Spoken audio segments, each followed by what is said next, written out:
Hello, welcome again to Sport Unlocked, delving into the week's sports news with myself, Rob Harris from Sky News, Martin Ziegler from The Times, and Tarek Panja from The New York Times. Now, a big announcement from Italy with Juventus docked 15 points over the false accounting scandal. This is a case that it looked like Juve had won, but then prosecutors in Italy uncovered new evidence. They alleged that 23 players had agreed to reduce their salaries only by 1 month, not the 4 months that Juve announced at the height of the pandemic. It's led to Andrea Agnelli, the former Juventus president. He resigned ahead of this verdict, being banned from football for 2 years. A 30-month ban, the longest in all this case, has been handed to the former sporting director, Fabio Paratici, who's currently the managing director at Tottenham. And these are bans that could be extended beyond Italian jurisdiction.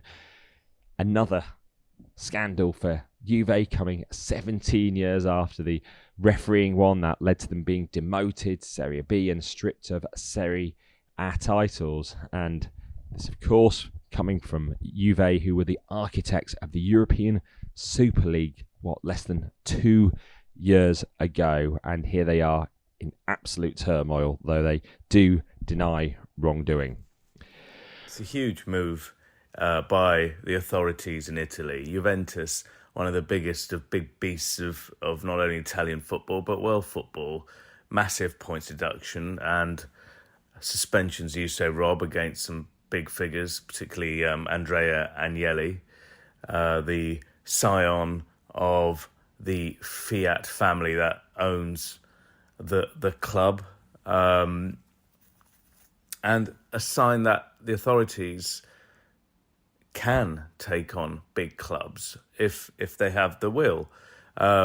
We may see this as an example to organisations like the Premier League and UEFA, who so far appear to have been unable to take on these big clubs when there are issues with their bookkeeping, because it's quite, in its simplest form, Juventus here are being accused of cooking the books. And it's quite important because these days financial regulation and financial power is so deeply connected with what happens on the pitch. Those teams that are able to spend the largest amount of money have been able to obviously attract the biggest talent on the pitch, and usually end up winning football matches, winning titles regionally and domestically. And if this financial control is not monitored and enforced, you kind of have disarray. And I think Juventus thought they'd got away with it. You said this was an appeal, and here they have this suite of punishments, which again are subject to appeal.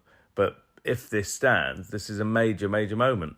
It's called shockwaves, of course, not just because of the length of the fine and what's happened with Agnelli, etc., but also the fact that it seems a much harsher punishment than anyone was expecting. I mean, even the prosecutor in this case only asked for a 9-point deduction, so for it to be added to 15, no wonder that Juve are jumping up and down, saying they're going to appeal. I think they could even go to the Court of Arbitration for Sport on this, so I think this isn't over. And also, it's not over in terms of what might happen to Juventus, because UEFA could now launch a financial fair play investigation. In fact, if they don't, there'll be serious questions as to why. Well, before all this broke, Tarek, Martin, we had the pleasure of being together prowling the corridors of Wembley Stadium during the meeting of the football lawmakers IFAB during the week. Yeah, it was good to catch up with you guys in person. I think we were a little bit concerned we were going to be standing outside in the cold, and it was pretty cold in London on Wednesday. But now we had a media room set aside, and it was actually, I thought, a really interesting meeting. Some things, significant changes in the world of the sort of VAR, and a sort of significant defeat for those who want the sort of rugby-style temporary concussion substitutes. Yeah, this was the decision not to allow those temporary substitutions and instead to extend the trials with permanent substitutions. So In the Premier League, for instance, in the World Cup, additional subs are allowed for cases of concussion, but the players' unions, experts, the FA themselves wanted to trial this system where actually you could come off and be replaced while you were treated away from the pitch, back in the dressing room. Tarek, to me, we've seen IFAB approve so many different trials over the years with things like ABBA penalty shootouts, but for some reason this was something they just couldn't countenance, to allow temporary substitutions just to be tried in. Yeah, it's a strange one. Perhaps, again, transparency here. It'd be nice to have the discussion public on something like this, don't you think, guys? Like maybe there is a groundswell of opinion for permanent substitutes versus this temporary substitute idea, which seems like on the face of it quite a good one. So, guys, why are we not having more discussion about why these decisions are the way they are? Well, no one would even go public to discuss why the decision was taken, partly because of the slight unease of the FA chief executive, Mark Bullingham, in having to chair the meeting as the IFAB leadership rotates. But he himself wanted temporary concussion subs, but he was outvoted. Martin, do you know exactly who opposed it and why this plan collapsed? Well, I mean, the main issue is that FIFA opposed it, I'm sure, because the way IFAB works, this sort of anachronistic organisation which decides that the laws of the game, is that the 4 British associations have a vote each, and FIFA has 4 votes, and anything that needs to pass has to have at least 6. So FIFA basically has a power veto. And they pointed out 71% of team medics surveyed said they preferred the permanent concussion rule. I still don't quite understand why you can't even trial the temporary ones and have a look at that, because the way it works in rugby, you have 10 minutes to make a decision. If you pass all the tests, you can go back on. The argument is that team doctors come under pressure not to remove somebody from the field of play if there's no chance of them going back on. And we saw that with the Iran goalkeeper in the World Cup against England. Collided with a teammate, had a pretty serious head injury. Clearly looked not right, but he stayed on, and maybe he wanted to stay on, and that often happens in these situations. As happened in 1997 for a crucial World Cup qualifier for England. At the start of the week, I actually went to see Paul Ince, who ended up finishing that game with his head bandaged. He had a head injury, it required stitches, there was blood, and he was reflecting all these years onto me about actually might well have been concussed and how it probably would have benefited that if he could have come off, but only temporarily. He could have been seen to, but he didn't want to permanently come off at the time because he was not only missing out, but also he was captain for the day as well. He was captain at the time, so he could have cost England potentially. He would have felt a place at the World Cup, and they secured the result against Italy. They did qualify, so you're putting him in a difficult position, and that's sort of why temporary subs have an advantage. And Tarek is just saying, they weren't discussing commercial matters in this meeting. It could have been public. People would have had a greater understanding of the complexity of the discussion. Yeah, I guess Gianni Infantino and FIFA and football apparently had moved on from old FIFA in 2015. Obviously, IFAB is a different body to FIFA, but FIFA is, the apex governing body of football, and this new FIFA is supposed to be very different. But again, it does smack of smoke-filled rooms again. Maybe no one's smoking anymore, but it's all done, behind closed doors. Yes, there was a media room set aside, like Martin said, but nowhere near the discussion. You wait 4 or 5 hours, and you may get a briefing at the end of it. It's not really enough, is there, for something as significant as traumatic head injury? A conversation around that. So, looking at some of the other decisions from there, where we were on timekeeping, we saw all those long games at the World Cup and VAR.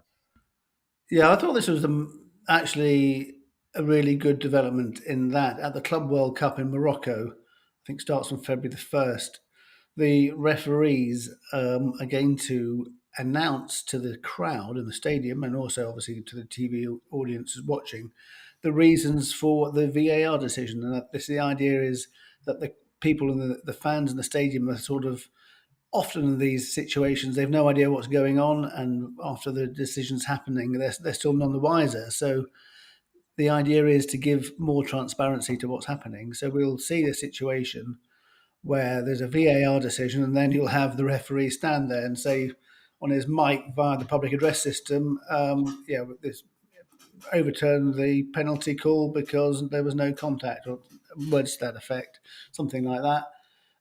Be interesting to see what they do about the languages, about translating that as well. In Morocco, I guess they will say it in one language and then translate it for the benefit of the crowd. So the referee, Martin, who's the match official or the VAR official, will get on a mic in the middle of the game and then restart. The referee on the pitch. The referee on the pitch. Interesting. He won't want to accidentally leave his microphone on rather than being on mute for some other moments. That would be quite amusing. Suddenly, it starts replaying it to the whole stadium, people swearing at him. Obviously, the Club World Cup is neutral territory. There's interesting how this would work, say, as we saw last weekend in the Manchester derby with controversial goal with whether Marcus Rashford was offside. If that game hadn't been at Old Trafford, had been at the Etihad, would they have announced something at the Etihad like that, where you'd have then a load of furious City fans potentially hearing this offside they disagreed with? Yeah, that's something that's, I guess, will be part of the trial. But in the FIFA tournaments are going to have the trial first, so we probably won't actually get that until later on. I don't think this probably is going to be rolled out more widely, at least until not this next season, but the season after that for domestic league football in Europe. Presumably, it's not going to be very detailed, is it? Because the guy's refereeing the game, and if you see, I don't know, the controversial decision in the Premier League last week with the Rashford goal against Manchester City. There you go. Yeah. Is he going to be? He can't be talking at length. He's just going to have to say offside, isn't he? Or she's just going to have to say offside. Or is she going to say, well, if you look at Rashford, he's made the run. How long is he going to be explaining this for? It could go on for several minutes, couldn't it? Sort of debating with themselves. Yeah, the debate's still going on. Well, it is a move towards transparency being encouraged from the FIFA end. And on this pod, yes, it'd be quite sceptical, challenging of FIFA as they are the global governing body. But this week we did have news of some of the effectiveness, I'd say, of some of their policies. And they did introduce in January 2021 new rules protecting maternity rights of players. And we have had the findings of a verdict where the Iceland player, Sarah Björk Gunnarsdottir, actually sought to protect those rights and won a case against Lyon at FIFA's football tribunal. So it seemed to work. Going to FIFA's tribunal, they ruled against Lyon, who had tried to just apply French law and give the minimum pay rather than actually the pay determined in the FIFA rules. Yeah, I think that's Lyon come out of this looking pretty shoddy, actually. Sarah Björk hasn't played for them since. And I think it just highlights the fact that, she's done a very powerful sort of personal written blog about what happened. She felt so ostracized when she got pregnant. The sort of coach and manager sort of refused to sort of speak to her about it. And there was no warning. She was just suddenly had her pay cut off. And so she had no option but to go to FIFA and won. And happily she's now at Juventus. But it is, something that clubs should be aware of and act properly in this, because I think Lyon certainly didn't. The FIFA rules say that players are entitled to maternity leave defined as a minimum period of 14 weeks paid absence with at least 8 weeks after birth during the term of the contract paid at the equivalent of 2/3 of contracted salary. Yeah, and if that's the rule, and Lyon is part of football's architecture, surely they would have just abide by whatever the French regulations are. They're within the orbit of football. We've seen that with other things as well, not just this. Once you're like football globally has its regulations, that's why we end up going to places like CAS rather than civil courts as well when it comes to sport. And part of this is the professionalization and the growth actually of professional women's football has been quite big, quite fast as well. So I think this is a big deal and it's important, like landmark. And now I think another thing's going to come, or other things are going to come as there's more and more focus on women's football. It's an important ruling, and important. It's done, and now everything's very clear. Sad for this player that she's had to go through this, but it clears the way for everyone else. This should never happen again. But I do wonder if we're going to see other types of issues come up because of the speed at which women's football has professionalised, and there's going to be issues. And the way it's professionalising, there's growth of coverage means actually more scrutiny. So hopefully clubs can't get away with some of these actions and how they've potentially been treating female players over the years as well. Yeah. Well, a spotlight on the FIFA tribunal, but this week a Football Association panel in England has also come into sharp focus, not for the right reasons. They were hearing the case of the League Two club Crawley Town, their ex-manager John Yems, who was found to have used offensive, racist and Islamophobic language towards players. But then the FA's tribunal, which is independent, accepted Yems's statement that he's not a conscious racist. A sort of strange and unnecessary finding by the tribunal. So that he's banned him for 15 months. Said he's guilty of 11 charges. So this isn't just a one-off incident. This is 11 separate charges. Lots of players speaking out about it. And then in their sort of written report on this, they said, we accept he's not a conscious racist and refers to misplaced jocularity.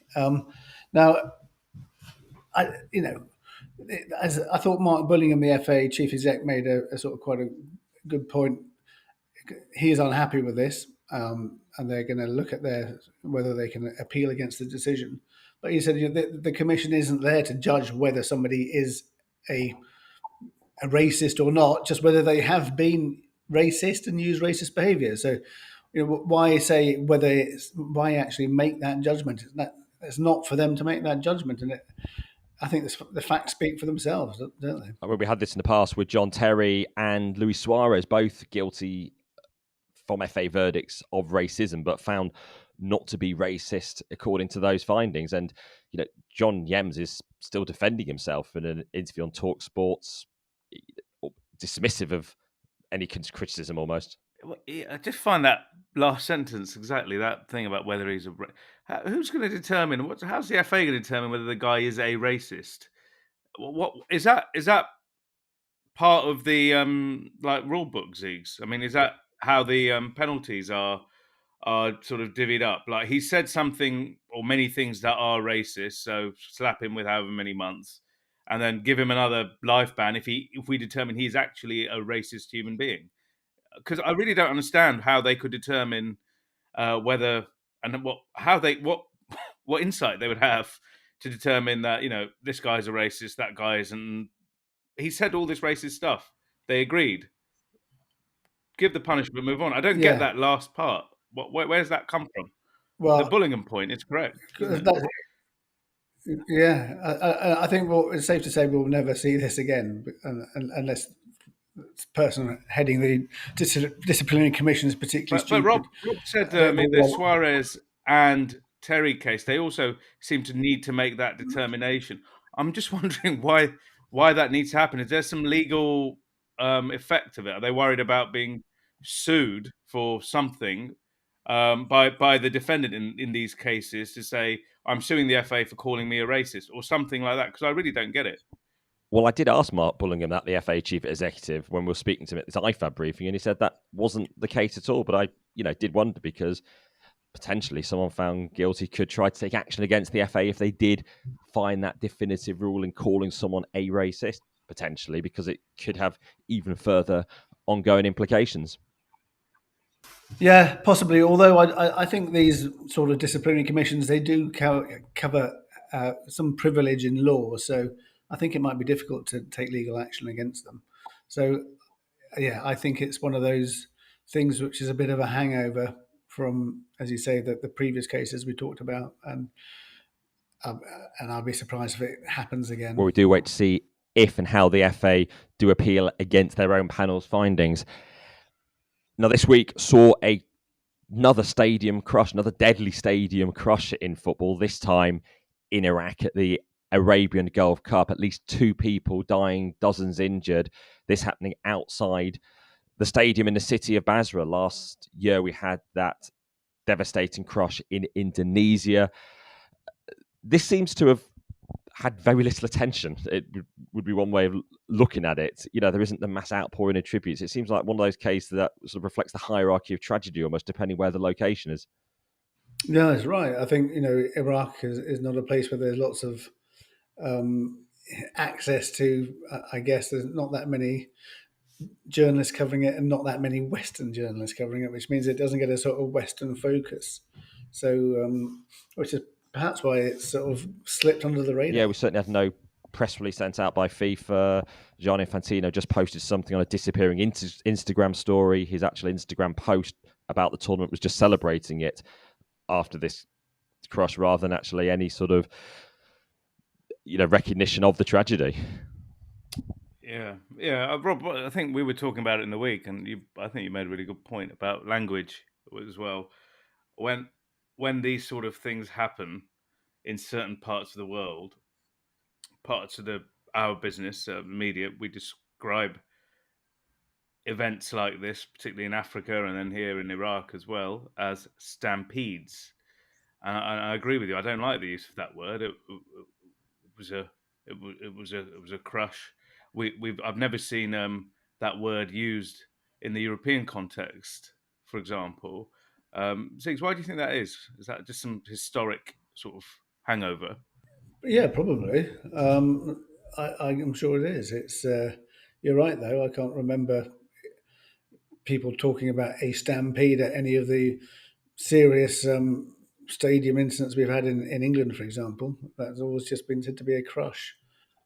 So, and the same you'd say in the Heysel Stadium, nobody talked about a stampede there, did they?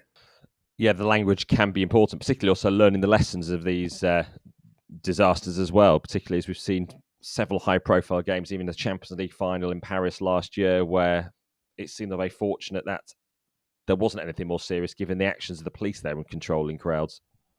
And we still await the report into that incident. Long delayed report into that incident. It was supposed to be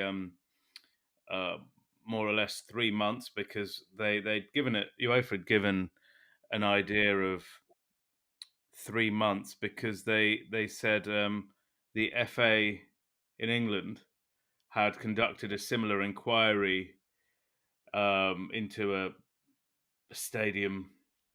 serious stadium incident in the recent past, and it was a 3-month period. So very hard to know what's happening, but the UEFA insisting this is an independent process, and they're waiting for that to be made clear to them. And it is election time at UEFA, and news of some further positions as well there. We could have an outcome where there are 2 women on UEFA's executive committee.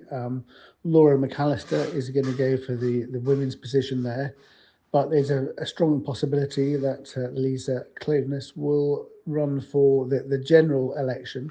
There's a number of seats available, and if she is successful in those, then they could both be members of the ExCo, and I think that would be a really positive thing.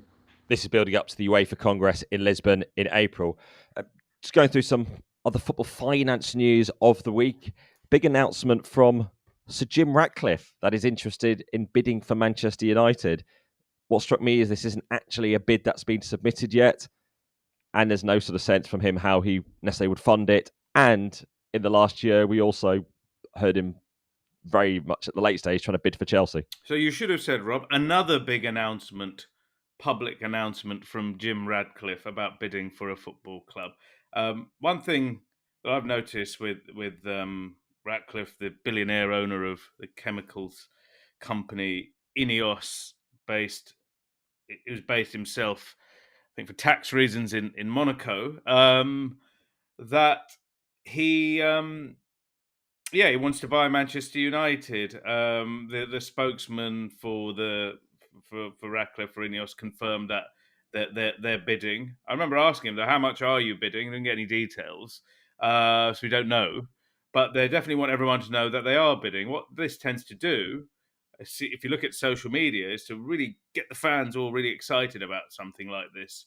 And I think that may be part of the strategy. Otherwise, why go public? I mean, I was wondering because Forbes puts him at over £12 billion worth. Manchester United could cost more than £6 billion potentially to buy. And in these deals, it's not necessarily that you're liquid and you can suddenly just hand over a load of cash. Surely there'd be other investors he'd need to bring in, or there'd be some sort of debt to this takeover. But we just don't know. That's just looking at how the situation might be. Yeah, I mean, so to go back a bit, in August, Jim Ratcliffe said he wanted to buy Manchester United. At that point, the Glazers hadn't put it up for sale. Since then, they have, and then what they've done is confirm that they've formally entered the sales process. So what that means is they get access to some confidential financial information, and they can start doing the sort of proper due diligence and start having conversations with the Rain Bank, which is handling the sale. You're quite right, I think, Tarek. This is all about trying to get the supporters on board because, with various private equity companies lining up, perhaps some sort of vague Middle Eastern conglomerates, state-backed or not, looking at this. And so I think if you ask the Manchester United supporter, who would you want, one of these sort of slightly faceless organisations, or do you want a boyhood fan owning your club? I think the answer is pretty easy. And I think that you're right. This is a way of putting some pressure on the Glazers to give them some sort of priority status. Will he have to give up his Chelsea season ticket as well, or could he do both, do you reckon? Well, more importantly, will he have to give up his Nice ownership? Because they're one of the top clubs in France. You can't have one of the top clubs in England as well. As long as they don't qualify for the same competition, I think you can. If you're a Nice fan, you'll probably be wondering whether you'll be playing Champions League football. But we have seen, though, you just change the structure somehow. We've seen Red Bull do it. We've got two Red Bull teams in the Champions League, haven't we? And already it's his brother Bob Radcliffe who's sort of day-to-day running Nice as well, or seen to be. So perhaps that's a way of trying to sort of move it around as well to claim, well, actually, Jim's in charge of United, Bob's in charge of Nice. Interesting if they meet on the same pitch. Pretend they don't know each other. Yeah. Yeah. Well, this week we've actually also had some of the football financial details. Well, finances we already seem to know, but all put together by Deloitte. And Tarek, you've particularly been highlighting how actually just throwing a lot of data out there perhaps doesn't give the full story, because we do see Manchester City now as top of the world's moneymakers with £619 million of revenue in 2021, 2022, overtaking Real Madrid ahead of Liverpool, Manchester United in the pecking order. But where does the revenue come from? Big question. Yeah, I just think from the accountancy firm's point of view, it gets some great publicity, I think, over the last 20 years. It's not the hardest task in the world, really. It's an amazing piece of marketing because I think a lot of this is publicly available data, all a year old, and just really well packaged. And across the board, it's created this money league, and you get a snapshot of European football. But again, you can't really get into the detail, and particularly when it comes to, we've talked about Manchester City in particular, and PSG as well. I mean, there's some similarities there. we know those, but this team is the biggest moneymaker. Yes, it's won all these Premier League titles and it gets broadcast boost, but the difference maker in many respects has been its commercial success, so sponsorship in particular and partnerships, and it's incredible. And in Real Madrid, which is one of the most famous companies in the world, I would say, not only sports teams, it's so well known. It's won a bunch of European Cups as well in the last few years, even more. It's got double the number of European championships than any other team. And Man City has even blitzed Real Madrid when it comes to signing up sponsors. And and I wouldn't mind some of that detail. How's this happened? We've talked about it. It might have happened because a lot of these sponsors come from the owner's country in the United Arab Emirates. And this is a big conversation that's worth having. But you would never see that in a report like this. Deloitte is putting together, it's not just publicly available figures. There are some, for example, Liverpool and Chelsea haven't put out their annual reports yet, but they have got I guess, estimated revenues for last season from them, and that includes some guidance from the clubs, I think. So I think it's a worthwhile thing to do. But yes, you're right. This thing about Manchester City and the commercial revenue. I mean, you talked about Real Madrid. I mean, Manchester United as well. I mean, amazing that Manchester City is got a higher commercial revenue than Manchester United and Liverpool.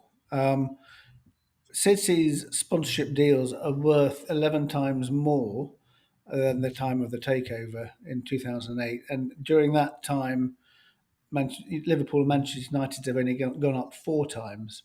And Liverpool, back in that time, they weren't a particularly successful club in 2008. So I think it does underline the advantage you get from having these related sponsorships. Yeah, obviously we'll see how high Newcastle might rise in future years. They just made the top 20 in their first season under Saudi ownership. And yeah, this week we've had Lionel Messi and out in Saudi Arabia playing against Cristiano Ronaldo's team. An interesting one, that Paris Saint-Germain actually playing in Saudi, because PSG, of course, owned by Qatar, same ownership as beIN Sports, but the Todd streaming service blocked in Saudi Arabia, which is run by beIN. Yeah, it was a 5-4 thriller. I think it was probably a, you know, what can you, in years to come we will sit back and do you remember the time Lionel Messi played Cristiano Ronaldo, and it's overshadowed the World Cup final for me. You know what? I think we will remember this moment because of what it says about football and where it's going as well. In a way, God knows what happened on the field, but off the field, that region's just going to get even more important. And the reasons are nothing to do with football, really. The PSG are played in that game largely because of the end of the blockade, the Saudi-led blockade. It's part of this kind of rapprochement that takes Paris Saint-Germain, a Qatari-owned team, and their star players. Lionel Messi, of course, World Cup winner, their star player, and also a tourism ambassador for Saudi Arabia. Saw him hugging Turki Al-Sheikh, the minister for something, entertainment or something over there, as he landed in Riyadh. And this is going to be, you know, for the next few years or more, the center of football's money in many ways. And Rob, to the beIN point, there was this issue about the Todd streaming service, but I still think we could see some Saudi ownership of beIN as part of these rapprochement efforts. These talks have been going on for 6 months, maybe a bit longer, and we could see a stake being owned by Saudi Arabia. They've already got a marketing deal with Saudi Arabia. All roads lead to NEOM. Yeah, one of the big things to watch out for this year. Just time for some of the other news of the week. We mentioned it briefly in the previous episode. Now, in the world of snooker, 10 Chinese players have been charged with match fixing. They're now investigating that in what is looking like one of the biggest corruption cases in snooker. Yeah, the snooker's made big inroads in China in the last few years. It's been the sort of focus of the World Snooker Body to try and build links there. Lots of Chinese players have come across to England, we've had, you know, some of the top players have won significant tournaments. You know, lots and lots of prize money. I think a couple of the top ones who've been among those who've been charged have probably won more than £1 million in prize money. So it's obviously a major concern for the sport. News from Jamaica in the world of sprinting. The former Olympic champion Usain Bolt is missing more than $12 million from his account with a private investment firm, something that's sparked investigations there, and even the Jamaican ministers commenting on this case. It's a company called Stocks and Securities Limited, an investment firm. Bolt put in lots of his savings into there, and apparently his lawyer's saying he's lost it because of fraud.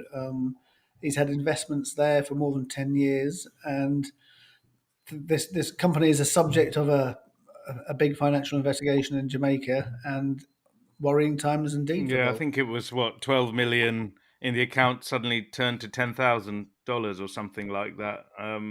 You'd freak out, wouldn't you, if you've gone on your online banking and you've looked at your 12 million in the night before and you wake up in the morning. But yeah, these sort of scams are so common, Ziggs. Yeah, well, maybe it was just, sort of Liz Truss took over as the Prime Minister of Jamaica and the sort of values collapsed overnight. Well, finally, returning to a case that dominated at the Tokyo Olympics, and now charges have been brought against the Belarusian coach who tried to force a sprinter to return home, to leave the Olympic Village, and it took the intervention of authorities at Tokyo Airport to help her. This is the strange case of Kristina Shimanovskaya, who was told that she had to race in the 400 meters because somebody else was poorly and she didn't want to do it, and fell out with the coach and accused of being unpatriotic, and was told that she was going to have to fly home effectively forcibly, and then had this standoff at the airport. The IOC got involved, and actually she ended up going to Poland and having political asylum there. So what we now have is the Athletics Integrity Unit charging the coach there who tried to force her to go home against her will with improper conduct. A good move, I think, by the World Athletics. Again, questions though, why is the IOC not taking a similarly strong role? IOC taking a strong role? I mean, normally, this is normal. It's going to be left to these guys. That case, I remember it really well. It was quite chilling.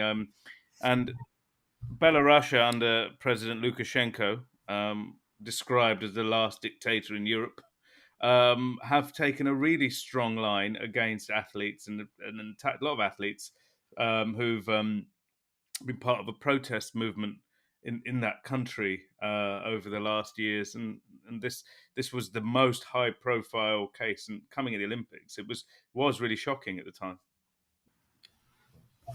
Final piece of news this week, Olympic related, is the Discovery and the European Broadcast Union, another lengthy deal for the Olympic rights up until 2032. So that's 4 of the games after Paris. What it means effectively is that some of the traditional free-to-air broadcasters like the BBC, they will have to get a reduced rights, which they had in Tokyo and will have in Paris. But what we saw in England, at least in 2016, where they had 20 odd streams, that won't happen now. It'll be up until Brisbane in 32. It will be probably 2 streams at the most.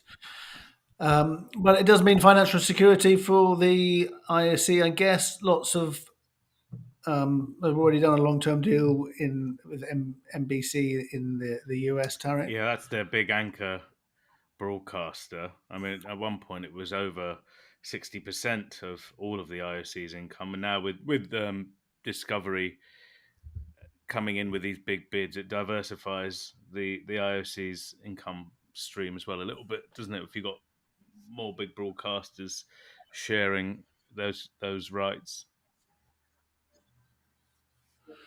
Yeah, I suppose it means that for your average punter, it means if you do want every cough and spit of the games, then you have to pay for it effectively. But maybe that is the way of the world these days anyway. Excellent. Should we just wrap up? Well, as ever, thank you everyone for listening. Always welcome to hear your views at Sport Unlocked on Twitter, Facebook, and Instagram. Particularly the listener who was surprised to hear of Martin and the reference to Ziegs.